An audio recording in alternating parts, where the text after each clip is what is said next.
Eu devo dizer que os jovens têm um papel importantíssimo a desempenhar nesta matéria. São gerações mais abertas à multiculturalidade, mais abertas ao diálogo entre culturas e, por isso, mais abertas a todo o processo exigido dentro do quadro de integração. E como dinamizadores sociais e dinamizadores culturais, terão seguramente um papel de maior importância na promoção da integração dos migrantes.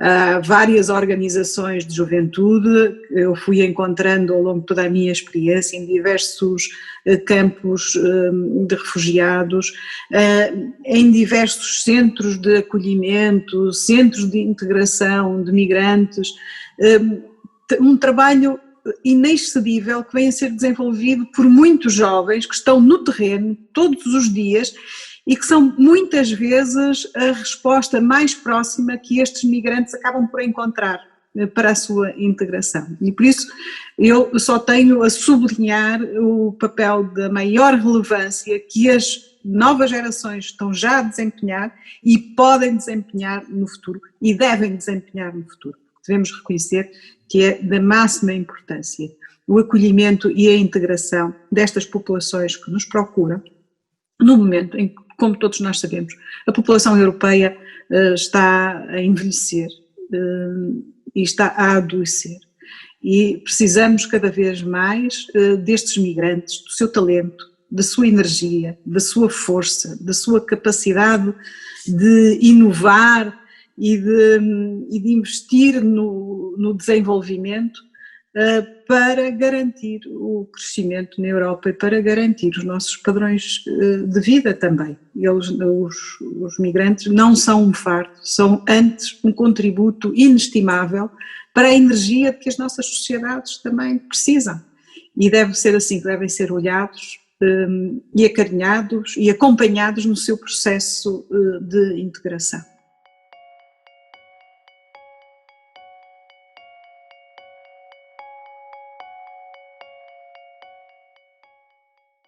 Todos nós sabemos que os trabalhadores migrantes enfrentam, na sua maioria, não são todos, felizmente não são todos, mas na sua maioria, enfrentam alguns problemas económicos e sociais que se agravam por função da situação pandémica que vivemos. Sabemos bem quantos de nós ficamos sem emprego e quantos desses migrantes ficaram sem emprego, até porque têm vínculos mais precários, geralmente, trabalham em funções que não podem ser remetidas para o teletrabalho e tudo isto cria um conjunto de condições que dificulta muito as condições económicas e sociais dos migrantes.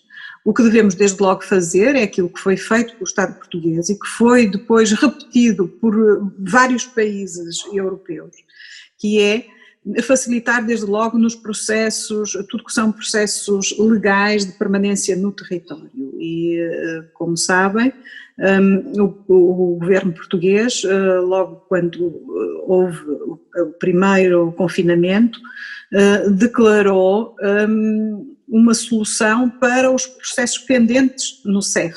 E isto como uma medida que procurava, por um lado, travar o surto entre os migrantes que faziam filas enormes nos serviços do CEF para serem atendidos e, por outro lado, como uma forma de também lhes garantir o acesso a serviços como, por exemplo, os serviços de saúde e outros que são fundamentais numa fase como esta e permitir-lhes também, a eles, o confinamento necessário para se protegerem. Esta é uma medida que deve ser desde logo tomada, que não foi tomada por todos os países, houve até países em que encerraram os serviços de atendimento aos migrantes e encerraram centros de acolhimento sem promoverem qualquer tipo de alternativa. E as alternativas vieram muito mais tarde e, entretanto, as pessoas ficaram em condições muito difíceis. Isto é algo que nós devemos evitar desde logo, porque o agravar das situações económicas e sociais destes migrantes é também agravar as condições socioeconómicas nos países de origem, porque sabemos muito bem que estes migrantes são pessoas que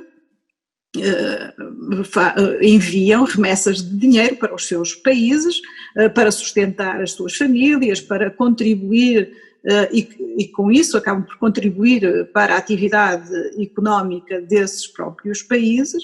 E é claro que a situação deles cá tem repercussões na situação deles lá. Além de que muitos acabam por retornar, dada a dificuldade que vivem nos países onde estão imigrados, e por vezes retornam em situações muito difíceis. E é preciso ter atenção e evitar mais sofrimento humano para lá daquele que nós não conseguimos evitar e que estamos todos a enfrentar devido a esta situação do Covid-19. Mas devo dizer também que a União Europeia já está a pensar um pouco para lá do Covid-19 e dentro do contexto até do próprio plano de recuperação económica e social para a União Europeia, tem também já um programa chamado European Skills Agenda, voltado para os migrantes e voltado muito para o treino profissional, o desenvolvimento de skills e de competências profissionais, de forma a que no pós-Covid possam integrar atividades emergentes e outro tipo de atividades que estão a surgir por aí, porque há uma reformulação de toda a nossa economia. Vai haver forçosamente, e o plano de recuperação para a União Europeia é já um plano com o olhar colocado no futuro, para a transição energética, a transição para o digital, para novos mercados, para novos produtos. E por isso é importante que também haja aqui um acompanhamento no redirecionamento desta mão de obra migrante e no apetrechamento com novas competências desta mão de obra para que mais facilmente se possa voltar a integrar no mercado de trabalho europeu no pós-Covid-19, na pós-recuperação Covid-19. O direito internacional e a Declaração Universal dos Direitos Humanos diz é tanto quanto isto. Toda a pessoa tem o direito de livremente circular e escolher a sua residência no interior de um Estado. Diz ainda, toda a pessoa tem o direito de abandonar o país em que se encontra, incluindo o seu, e o direito de regressar ao seu país. Mas isto não é um direito absoluto, isto é um direito que confina também com o direito de cada Estado de controlar estes movimentos migratórios segundo a sua capacidade de acolhimento e de controlar e proteger as suas fronteiras. Este é um direito soberano de cada Estado.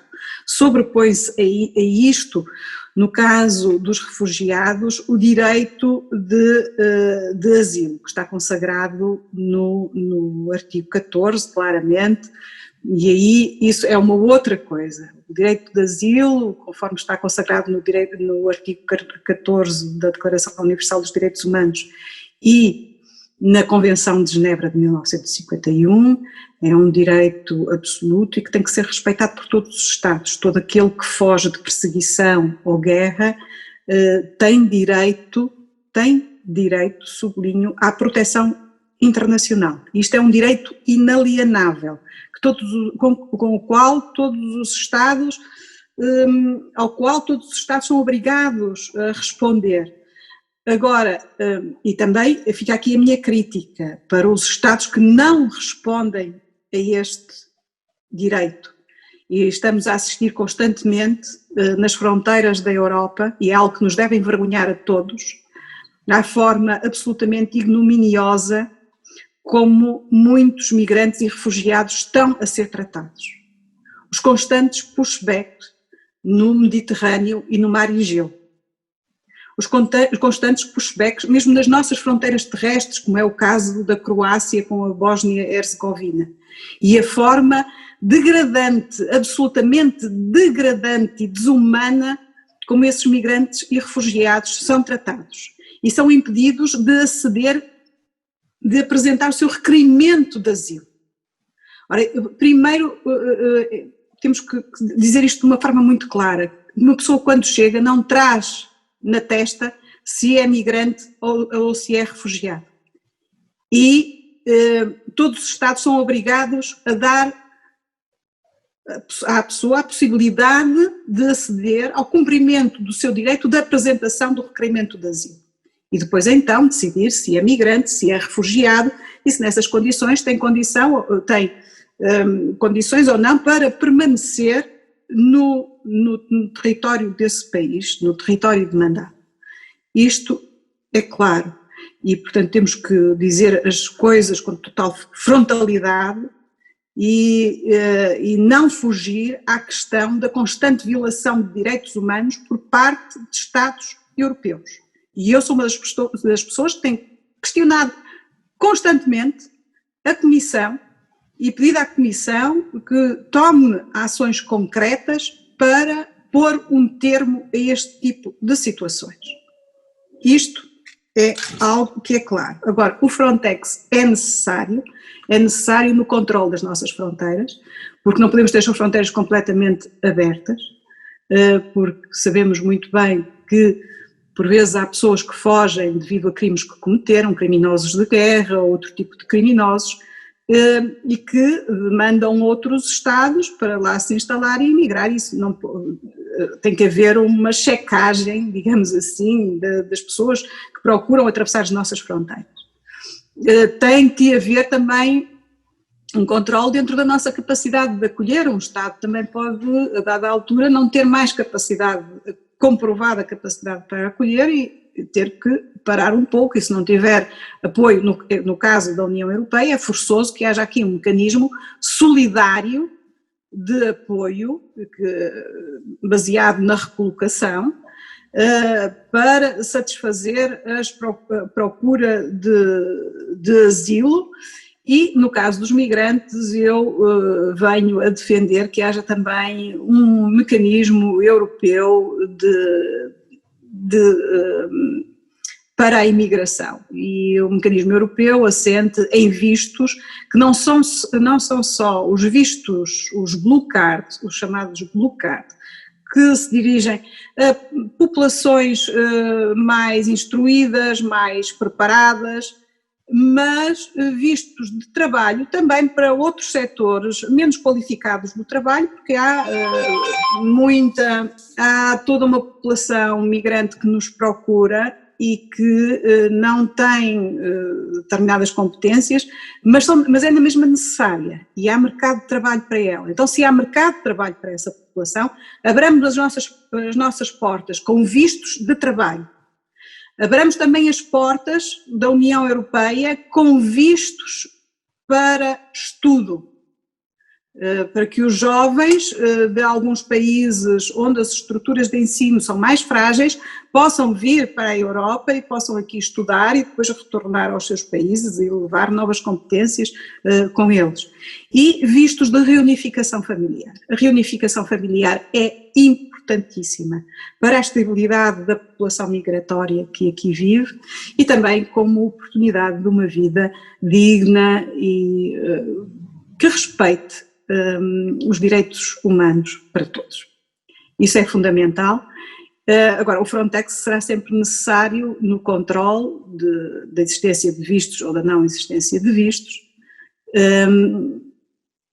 mas não chega, porque o Frontex é uma versão muito policial desta história e eu quero que exista uma outra versão. O Frontex, é bom que exista o Frontex, é bom que o Frontex atue, que vigie as nossas fronteiras, que permita a estabilidade das nossas fronteiras, que permita que os movimentos sejam legais e ordenados, mas para que os movimentos sejam legais e ordenados é preciso que nós também geremos mecanismos legais para a imigração. E que geremos este tipo de vistos e que tenhamos uma real política para a imigração, porque isto não é só generosidade, é também olhar para a Europa e para as necessidades da Europa. Porque é que havemos de vedar possibilidades de uma vida digna e estável a tanta gente quando nós precisamos ainda dessas pessoas? quando precisamos, porque está comprovado que em 2050 a Alemanha terá perdido provavelmente cerca de 11 milhões de pessoas em idade laboral. Portanto, terá perdido 11 milhões de trabalhadores. 11 milhões de trabalhadores, a perda de 11 milhões de trabalhadores significa um impacto tremendo na economia alemã. Aliás, não foi por acaso que a senhora Merkel foi sempre tão generosa em matéria de política de migração e asilo. Porque ela sabia, porque ela tem a visão de que o país necessita. E os nossos países estão a necessitar, a Europa está a necessitar. Não precisamos ser egoístas, nem de ter medo da diferença. Há muitos grupos políticos que estão a alimentar o medo da diferença cultural, da diferença religiosa. A Europa não foi sempre isto que nós conhecemos. A Europa foi um ponto de passagem de tantas outras culturas, de tantas outras formas de vida tão diferentes da que temos hoje, daquela para a qual evoluímos. Porque é que não podemos abrir as portas e termos sociedades mais multiculturais, mais integradoras, mais abertas, porque serão seguramente sociedades mais ricas, sob o ponto de vista cultural e sob o ponto de vista económico.